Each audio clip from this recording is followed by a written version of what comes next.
I had worked all through the first 4 years of our first child, and it was really hard. And so when we had our second, I just felt like I didn't want to waste any second of it, and I didn't want to be on set. I just felt like I needed to be at home with the kids. Elisha Cuthbert was one of the most recognizable faces in Hollywood by the time she was 22. Movies, hit TV shows, magazine covers, all of it came fast and never really slowed down. Then one day, at the peak of her career, she just stopped. She disappeared from acting for 4 full years while everyone wondered what happened. Now, she's finally talking about it. And what she's saying is not what most people expected. It's not a story about burnout. It's not a story about a scandal. And it's definitely not the kind of answer Hollywood usually lets its biggest names say out loud.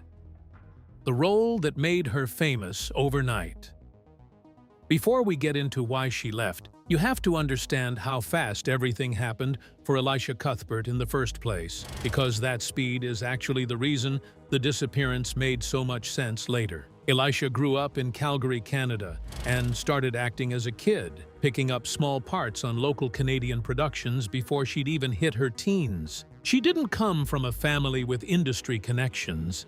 She just started auditioning young, the way a lot of Canadian child actors do, building up a string of small credits long before anyone outside the industry knew her name. By her late teens, she had already landed a spot on the hit show 24, playing Kim Bauer, the daughter of Kiefer Sutherland's character. The show was massive. It was one of the biggest dramas on television, and suddenly, Elisha was a name people recognized everywhere she went. The character of Kim Bauer became a defining part of pop culture in its own right during the show's early seasons, which meant Elisha was getting recognized for a role that put her through high-stress, high-stakes scenes week after week, long before she'd finished growing up herself. That kind of exposure at such a young age is rare, and it meant she was learning to handle public attention in real time, with no real model for how to do it. Then came the movie that really changed things. In 2004,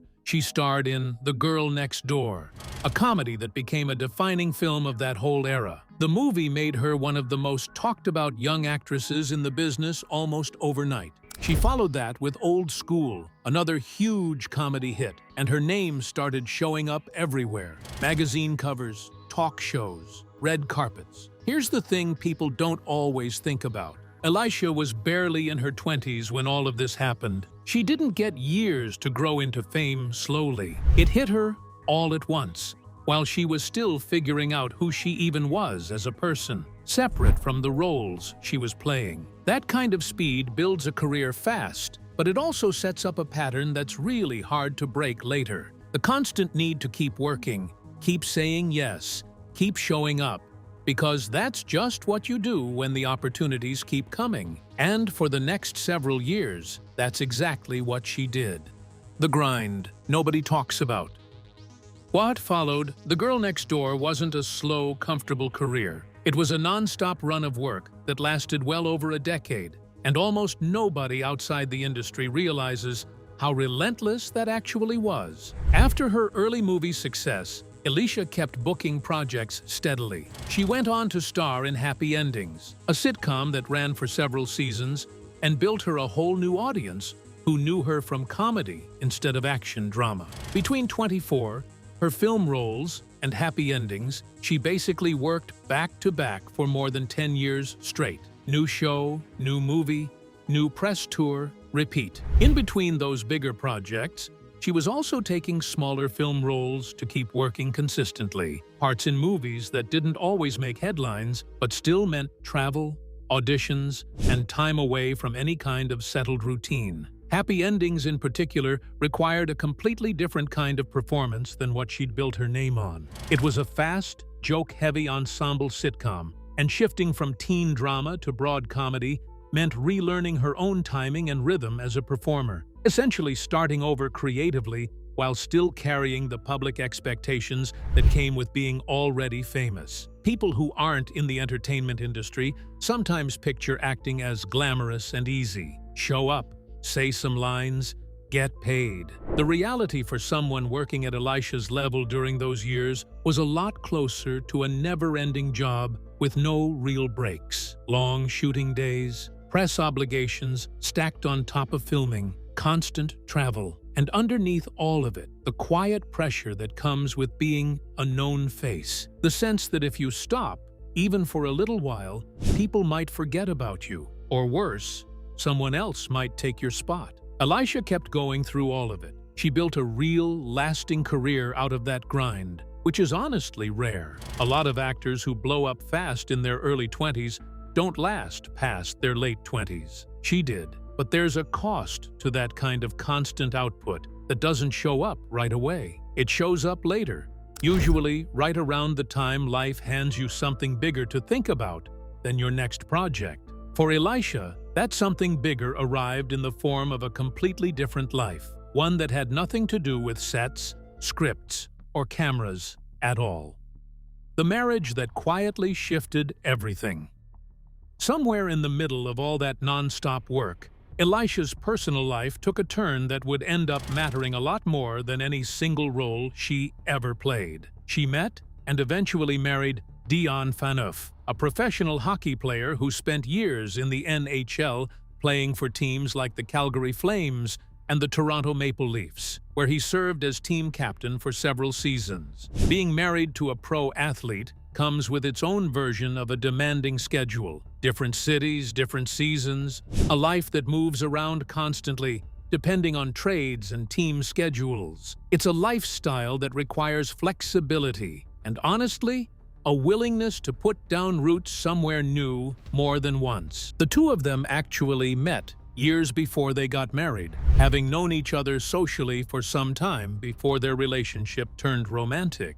Once they got engaged, the wedding itself became its own kind of media event, with outlets covering the guest list and the ceremony details the way they would for any high-profile celebrity pairing. Building a life together also meant Elisha adjusting her own work schedule around hockey's demanding calendar, which runs from fall through late spring with constant travel for road games, a rhythm that doesn't naturally sync with a film or television production schedule at all. The two of them got married in the summer of 2017, and not long after that, their family started to grow. They welcomed their first child a couple of years into the marriage, and a second child followed after that. This is the part of the story that usually gets skipped over in articles about celebrities. Having kids doesn't pause anything in Hollywood automatically. Plenty of actors go right back to work within months of having a baby, because that's the expectation, and because stepping away can feel like a career risk nobody wants to take.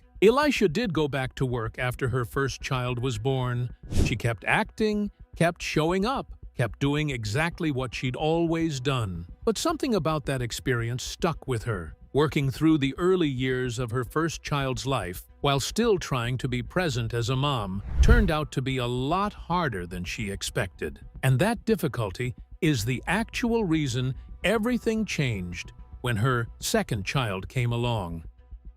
Why she really walked away. This is the part Elisha has finally talked about directly, and it's a lot simpler than the rumors that floated around for years. In a recent interview on the Today Show, Elisha opened up about what was actually going on in her head during that period. She explained that during her first child's early years, she had kept working through almost all of it, and trying to separate being a mom from being a working actress turned out to be genuinely hard. Not impossible, but hard in a way that wore on her. What made it specifically difficult, based on what she's described, wasn't any single bad day on set. It was the constant mental switching, being fully present as a parent in the morning, then needing to shift completely into a totally different headspace for hours of filming, then trying to switch back again at night without much time to actually transition between those two roles. Over time, that back and forth became something she didn't want to keep doing, especially once she had a second child to think about and could compare how different it felt to actually be fully present versus splitting her attention the way she had the first time around. There's also a practical side to this that doesn't always get talked about. Film and television schedules don't really bend for parenting. Call times can start before sunrise, and a single day of shooting can stretch well past 12 hours, depending on what the production needs. For someone trying to be present for a baby's actual daily rhythm, naps, feedings, the small windows of time that matter most, that kind of schedule isn't flexible in the way a lot of other jobs can be. Elisha has talked about realizing that the version of presence she wanted with her second child simply wasn't compatible with also being on a call sheet. So when her second child was born, she made a different choice. She said she didn't want to miss any of it this time. She didn't want to be away on a film set while her baby was growing up at home. She wanted to actually be there for the small, everyday moments that don't make headlines but that you can't get back later. That decision is what led to the 4-year break that had people speculating for so long. There was no scandal, no falling out with Hollywood, no mysterious health issue being hidden from the public. It was a parent looking at her life and deciding that being present for her kids mattered more, at least for that stretch of time, than staying visible in an industry that doesn't usually wait around for anyone. What makes this stand out is how rare it actually is for someone at her level of fame to say this out loud, plainly, without dressing it up. Plenty of actors talk vaguely about wanting balance or stepping back to recharge. Elisha's explanation was specific and direct. She wanted to be home, and she enjoyed every single minute of it. No regrets attached, no spin. Just an honest answer to a question people had been asking for years. And eventually, when the timing felt right again, she came back. The comeback. Nobody saw timed this way. 4 years is a long time to be away from an industry that moves as fast as Hollywood does. New actors break through constantly. Shows get canceled and replaced. The whole landscape shifts. Coming back after that kind of gap takes more than just wanting to work again. It takes the right project showing up at the right moment. For Elisha, that project turned out to be Every Summer After, a new series on Prime Video based on the popular book by author Carly Fortune. The show gave her a real reason to step back into acting, and from everything she said publicly, it felt like a comfortable, natural way to return, rather than a rushed decision made out of financial pressure or fear of being forgotten. The book the show is based on had already built a large, dedicated readership before any cameras started rolling, which meant the project came with built-in attention and an audience that genuinely cared about seeing it adapted well. For Elisha, stepping into a production with that kind of existing foundation took some of the pressure off what a comeback role usually carries. She wasn't introducing herself to a brand new audience from scratch. She was joining something that already had momentum, which let her ease back into the work without it feeling like she had something to prove all over again after 4 years away. There's also something practical worth noting about the role itself. Unlike a starring part that would have required Elisha to carry the full weight of a comeback on her own, this project let her step into more of a supporting position within an ensemble. That meant a return that didn't ask everything of her all at once, a way back into the industry that matched the pace she actually wanted, rather than forcing her straight back into the kind of non-stop schedule that had originally worn her down. On set, Elisha found herself in an interesting position. She wasn't just acting anymore, she was one of the more experienced people in the room, working alongside younger cast members who were just starting to navigate the kind of fame she'd already lived through twice. One of those younger actors, Sadie Stanley, who leads the show, spent real time talking with Elisha about what it's actually like working in this industry. Elisha has said she shared specific moments from her own past experiences, the kind of things that, looking back, she wished someone had told her earlier. She talked about what made certain situations easier to handle, lessons she only figured out after going through them the hard way herself. That detail says a lot about where Elisha is now, compared to where she was at 22. Back then, she was the one being thrown into massive fame without much warning. Now, she's the one other people are coming to for advice, which is its own kind of full-circle moment. What this actually says about fame and choices. Step back from the specific details for a second, and the bigger picture here is worth sitting with. Elisha Cuthbert had one of the fastest rises in early 2000s Hollywood. She worked non-stop for over a decade, built a real and lasting career, got married, had 2 kids, and then made a choice that a lot of people in her position never get to make, or never feel like they're allowed to make. She stepped away, not because she had to, not because something went wrong, because she looked at her life and decided her kids needed her more than the industry did, at least for a while. It's worth pointing out how different her path looks compared to a lot of other actors who became famous around the same time she did. Plenty of performers from that exact era of early 2000s comedies either burned out completely, faded from the public eye without ever choosing to step back, or kept working non-stop well past the point where it seemed to genuinely interest them. Elisha's story stands out specifically because the pause was intentional, and the comeback was equally intentional. She wasn't pushed out by the industry, and she didn't disappear by accident. Both decisions, leaving and returning, came from her actually weighing what she wanted at each specific point in her life. There's also a financial reality that usually gets ignored when people talk about actors stepping away.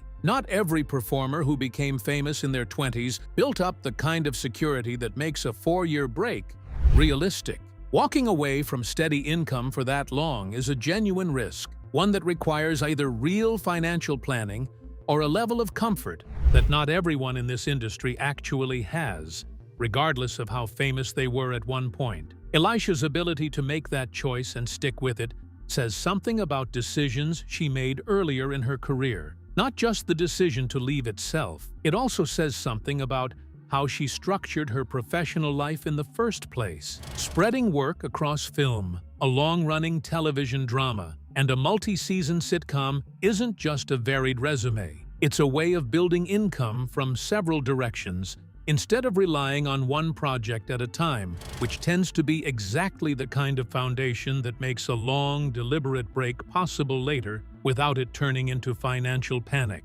That kind of groundwork rarely gets credit, mostly because nobody notices it until someone actually uses it the way Elisha did. And then, when she was ready, she came back on her own terms. Not because she was scared of becoming irrelevant, but because the right project happened to land in front of her at the right time. There's something worth noticing in how plainly she talked about all of this. No big dramatic reveal, no tabloid-style confession. Just a mom explaining that she didn't want to miss her kids' early years and that she's glad she made that call. In an industry that often treats stepping away from work as career risk, Elisha proved that sometimes walking away isn't the end of anything. Sometimes it's just a pause that needed to happen. Elisha Cuthbert walked away from a thriving career at its peak to be home for her kids, then came back 4 years later without losing a step. So here's the real question worth asking. Do you think Hollywood actually punishes people for choosing family over fame? Or is that just an old assumption that doesn't really hold up anymore? Let us know which side of that you land on. Thanks for watching. If you enjoyed this video, smash that like button, subscribe for more untold Hollywood tales, and hit the bell so you never miss a drop. Want more? Check out another one of our videos.